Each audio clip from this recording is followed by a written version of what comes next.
बिस्मिल्लाहिर्रहमानिर्रहीम। अस्सलाम वालेकुम। मैं अपने तमाम स्टूडेंट्स को एक दफ़ा फिर एडियो पॉइंट साइंस पे वेलकम करता हूँ।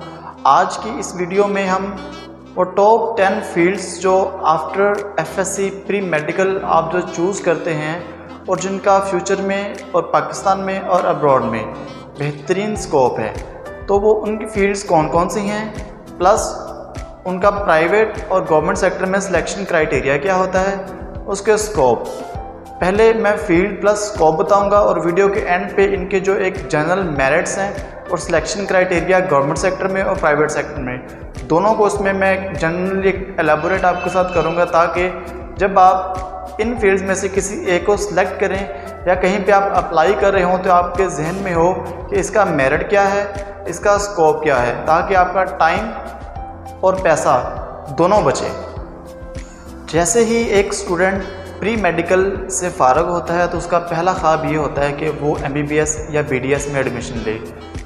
जैसे कि पाकिस्तान के जो है वो मेरिट बहुत एक्सीड कर चुके हैं या वो MD कैट में कम्पीट नहीं कर पाता, तो उसके बाद नेक्स्ट उसके पास ऑप्शंस हैं वो फर्स्टली तो उसके पास DVM और फार्मेसी।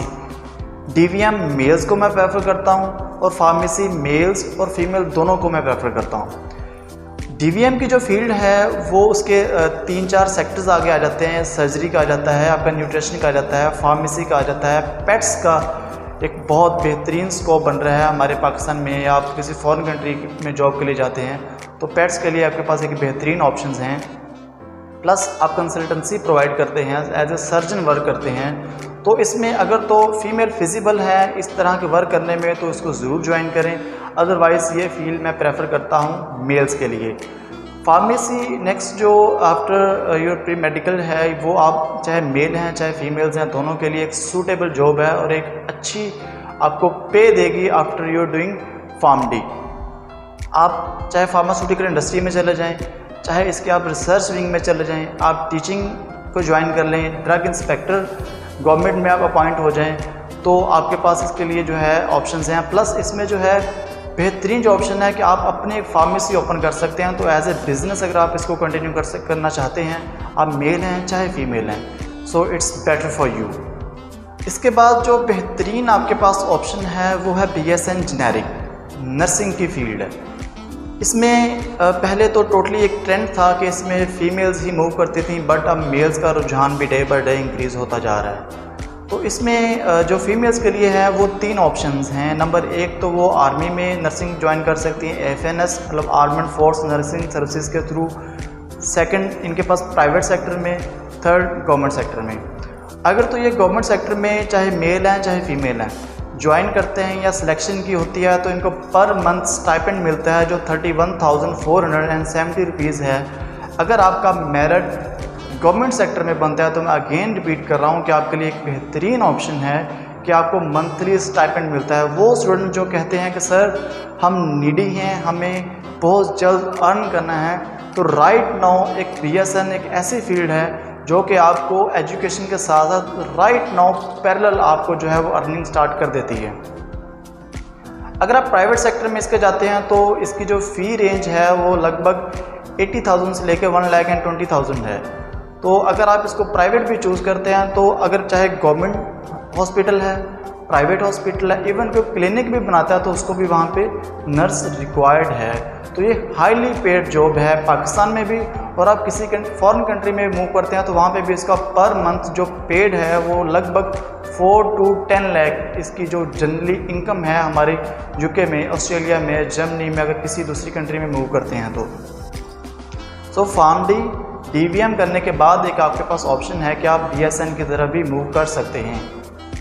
नेक्स्ट जो फील्ड है वो है आपकी ऑप्टीमेट्री। ऑप्टीमेट्री मीन्स ये भी एक अलाइड हेल्थ प्रोफेशन है कि लाइक जितने भी हमारे डॉक्टर्स हैं जो MBBS के बाद एक स्पेशलाइजेशन करते हैं इस फील्ड के अंदर, तो इसका इंटरमीडिएट के बाद एक 4 ईयर प्रोग्राम होता है जिसे हम ऑप्टीमेट्री कहते हैं, BS ऑप्टीमेट्री। तो ऑप्टीमेट्री करने के बाद जितने भी हमारे आई स्पेशलिस्ट डॉक्टर्स हैं वो अपने हॉस्पिटल में इनको हायर करते हैं एज ए असिस्टेंट। ठीक है, मैंने जैसे पहले भी बताया आपको कि जितने भी अलाइड हेल्थ प्रोफेशनल वो अपना हॉस्पिटल कतन नहीं बना सकते। हाँ, इन फ्यूचर जो है वो इसके लिए मे बी कोई पॉलिसी आ जाए जिसको आप कैरी ऑन कर सकें। बट राइट नाउ आपके पास एक ऑप्टोमेट्री फीमेल्स के लिए प्लस मेल्स के लिए, वो स्टूडेंट जो कहते हैं हमने इनडोर जॉब करनी है, आउटडोर नहीं कर सकते, तो ऑप्टोमेट्री उनके पास एक बेहतरीन ऑप्शन है। नेक्स्ट आपके पास फील्ड आती है H&D और फूड साइंस। ये मैंने दोनों इसलिए बताई हैं कि बाज़ का कुछ यूनिवर्सिटी जो हैं वो न्यूट्रिशन फूड साइंस कॉम्बो करवा रही हैं, plus human nutrition and dietetics करवा रही हैं, और कुछ nutrition plus food sciences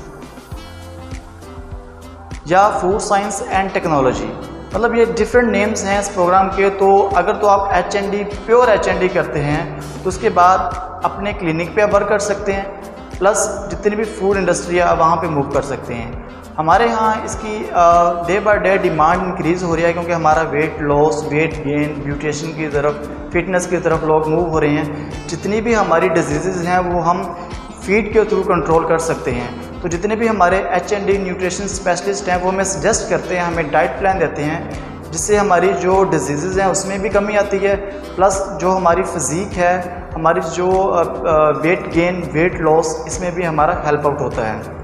next जो मैंने आपको इसके साथ फूड साइंसेस बताया है, तो फूड साइंसेस मेनली मैं प्रेफर करता हूँ मेल्स के लिए, क्योंकि ये प्योर इंडस्ट्री की फील्ड है और इंडस्ट्री में हमारी जो फीमेल्स हैं वो ज़्यादा वर्क नहीं कर पाती, ठीक है। बट ये एक्सेप्शनल केसेस हैं, मैं इसको जनरली रूल नहीं अप्लाई कर रहा है, बट जो एक इंडस्ट्री की जॉब है वो मेल के लिए ज़्यादा सूटेबल है एज़ कम्पेयर टू फीमेल्स। सो जितनी भी हमारी प्राइवेट इंडस्ट्री है, गवर्नमेंट इंडस्ट्री है, तो इसमें फूड साइंटिस्ट जितने भी हैं, फूड टेक्नोलॉजिस्ट, वो इसमें हायर हो रहे हैं डे बाय डे। हमारी फूड इंडस्ट्री इंक्रीज़ हो रही है, तो ये कभी भी जो है बंद होने वाला नहीं है। तो उसके लिए इसके बाद आप इजीली कहीं ना कहीं पे ज़रूर जॉब मिल जाती है, अगर आपके पास कोई गट्स हों। तो यहाँ पर मैं बहुत एक चीज़ आपसे शेयर करूँगा कि आप बार बार एक क्वेश्चन आ रहा होता है कि सर स्कोप किस फील्ड का है। स्कोप बच्चे उस फील्ड का है जिस फील्ड के लिए या तो आप बने हैं या आपने उस फील्ड के लिए अपने आप को बना लिया है। अगर तो आपने उस फील्ड में इतनी एफर्ट किया कि आपके अंदर इतने गट्स हैं कि आप हर जगह पे अपने आप को डिफेंड कर पाएँ, तो then future is yours. But अगर आपने जस्ट डिग्री किया, रटा किया, CGPA लिया, मार्क्स लिया, लेकिन कुछ लर्न नहीं किया, तो आप कभी भी अर्न नहीं कर सकते। जितना आप लर्न करेंगे उतना आप अर्न करेंगे। एक ही इंडस्ट्री है, एक ही कंपनी है, वहीं पे 20,000 के पे भी लोग पे कर लेके जॉब कर रहे हैं, वहाँ पे जो है ना 3 लाख 4 लाख 5 लाख पे लेके जॉब कर रहे हैं। पर डिफरेंस कहाँ पे आता है? वो आता है आपके स्किल के ऊपर। जितनी स्किल्स आप इम्प्रूव करते जाएंगे उतनी ही आपके लिए जो है जॉब अपॉर्चुनिटीज़ और आपकी इनकम जो है वो इंक्रीज़ होती जाएगी। बट ये इसलिए मैं आपके साथ लिस्ट शेयर कर रहा हूँ ताकि आपके पास कुछ ऑप्शंस हों फील्ड्स को चूज़ करने के लिए। इसके बाद जो एक कैटेगरी मैंने बनाई है फील्ड्स की, वो ये है कि अगर एक स्टूडेंट लेबॉर्ट्री वर्क करना चाहता है मेडिकल की फील्ड में ही रहते हुए, तो उसके पास माइक्रोबायोलॉजी, MLT, MIT, एक 3 ऐसी फील्ड्स हैं जो कि आपको हॉस्पिटल्स के अंदर जो है ना जॉब दिलवा सकती हैं। अगर एक स्टूडेंट माइक्रोबायोलॉजी करता है तो जितनी भी हमारी लैब टेस्टिंग है, हमारा ब्लड टेस्टिंग है, तो उसमें वो कंटिन्यू कर सकता है। तो इट मीन्स ये एक ऐसी जॉब है जो आपकी इंडोर है और आपकी स्किल्ड बेस है। अगर आप MLT करते हैं, MIT करते हैं या रेडियोलॉजी करते हैं, तो हमारे ये जो जितने भी सेक्टर्स होते हैं टेस्टिंग के हॉस्पिटल्स के अंदर या प्राइवेट जो बाहर क्लिनिक होते हैं, वहाँ पे आप प्राइवेट हॉस्पिटल है, गवर्नमेंट हॉस्पिटल है, या आप अपना क्लिनिक बना रहे हैं किसी डॉक्टर के साथ रजिस्टर्ड करके, मैं अगेन वो कह रहा हूँ कि आप अपना ओपन नहीं कर सकते क्लिनिक, आपको किसी ना किसी डॉक्टर के साथ एडजस्ट होना पड़ेगा। तो अगर आप इसको एज ए बिज़नेस लेना चाहते हैं इन फ्यूचर, तो आपके लिए जो है वो बेहतर है कि आप इन फील्ड्स को जो है चूज़ करें, ताकि आप बिज़नेस प्लस प्राइवेट और गवर्नमेंट सेक्टर तीनों ऑप्शंस आपके पास हों। और ये एक ऐसी फील्ड्स हैं जिनका स्कोप कभी भी ख़त्म होने वाला नहीं है। तो आपने इसको अपने लिहाज से डेवलप करना है कि आपने इसका बिज़नेस करना है, आपने गवर्नमेंट जाना है या किसी के साथ वर्क करना है। It's depend on you, your decisions, your work, your abilities. अब मैं इसका जो है वो जनरल जो मेरिट है गवर्नमेंट सेक्टर में और प्राइवेट सेक्टर में आपके साथ शेयर करूँगा। जो तो है DVM, फार्मेसी और DPT, ये 3 जो 5 ईयर प्रोग्राम्स हैं, इनका जो मेन कैंपस में मेरिट होता है, लाइक UAS है, PU है, UAF है, BZU है, IUB है, ये वो यूनिवर्सिटीज़ हैं जो इनको ऑफ़र करती हैं। DPT इन तमाम में नहीं है, चंद एक में है, बट फार्मेसी इन तमाम यूनिवर्सिटीज़ में ऑफ़र हो रही है। तो तकरीबन इसका जो मेरिट है वो 88% से लेकर 94% के रेंज में इनका मेरिट बनता है। अगर आप चाहते हैं कि आपका गवर्नमेंट सेक्टर में एडमिशन हो तो कोशिश करेंगे मिनिमम 5 यूनिवर्सिटीज़ में, प्लस इनके जो कैंपस हैं लाइक युवास है तो युवास का जो नारोवाल में कैंपस है या झंग में कैंपस है या चोलस्तान यूनिवर्सिटी है बहावलपुर में, वहाँ पे आप अप्लाई कर रहे हैं तो आप अपने पास एक लिस्ट बनाएं यूनिवर्सिटीज़ की, वो मैं आपके साथ वो भी शेयर कर दूँगा, नो इशू। तो इंशाल्लाह विद द टाइम मैं आपको हर एक फील्ड की जो यूनिवर्सिटीज़ हैं और लास्ट ईयर की मेरिट वो भी आपको डिटेल आपके साथ शेयर कर दूँगा। बट अगर आप चाहते हैं कि इन फील्ड्स में आपका गवर्नमेंट सेक्टर में एडमिशन हो तो उसके लिए ज़रूरी है कि आपके पास 92% मार्क्स होना ज़रूरी हैं। अगर आपके पास इतने मार्क्स नहीं हैं तो आप चाहते हैं कि चले आपने इसी फील्ड में रहना और आप अफोर्डेबल हैं फ़ी के लिहाज से, तो इनकी जो फ़ी रेंज है प्राइवेट सेक्टर में वो लगभग 1,50,000 से ऊपर इनकी एक सेमेस्टर की फ़ी है। तो ये वेरी करती है university to university. Like DPT की जो है वो आपको 80,000 में 60,000 में भी एडमिशन मिल जाएगा, लेकिन जो एक अच्छी यूनिवर्सिटी है जिसकी एक क्रेडिबिलिटी है, जिसकी एक डिमांड है मार्केट में, उसकी जो फ़ी रेंज है वो 1,50,000 से ऊपर है DVM, फार्मेसी और DPT की। नेक्स्ट अगर आपके पास जो मैंने आपको बताई है नर्सिंग का जो मेरिट है वो फीमेल्स के लिए तो उनके पास DHQ है, शेख ज़ैद लाहौर में उनके पास इंस्टीट्यूट है। तो वहाँ पे हर साल जो एडमिशन इसके ओपन होते हैं वो नवंबर दिसंबर के बाद होते हैं। नवंबर दिसंबर से पहले एडमिशन नहीं ओपन होते क्योंकि जो नर्सिंग का साइकिल शुरू होता है वो जनवरी से होता है। तो अगर आपके पास 92% इसमें भी मार्क्स हैं, 88% या 85% भी हैं, तो आप किसी न किसी कैंपस में जो है एडमिशन ले सकते हैं, इसमें कोई इशू नहीं है। बट मेल्स के लिए रिस्ट्रिक्शन ये है कि इनके लिए जो है वो एक ही इंस्टीट्यूट है वो लाहौर में है जो कि मेल नर्सिंग प्रोवाइड करा है गवर्नमेंट सेक्टर में, बट प्राइवेट सेक्टर में रेस्ट ऑफ इनके पास ऑप्शंस हैं, आप वहाँ पे भी कंटिन्यू कर सकते हैं। बट इसकी जो फ़ी है वो लगभग आपकी 80,000, 1,20,000 की रेंज में ही होगी। बट मेल्स के लिए अब एक IUB में बेहतरीन ऑप्शन आ गया, आप IUB में भी ट्राई कर सकते हैं इस्लामिया यूनिवर्सिटी बहावलपुर में। जो MLT है, फूड साइंस है, MIT है, रेडियोलॉजी है, ये आपका 84%, 85%, 81% की रेंज में भी आपका कहीं ना कहीं पे एडमिशन हो जाएगा, ठीक है। बट इसके लिए भी आपके पास एक यूनिवर्सिटीज़ की लिस्ट होनी चाहिए, ठीक है।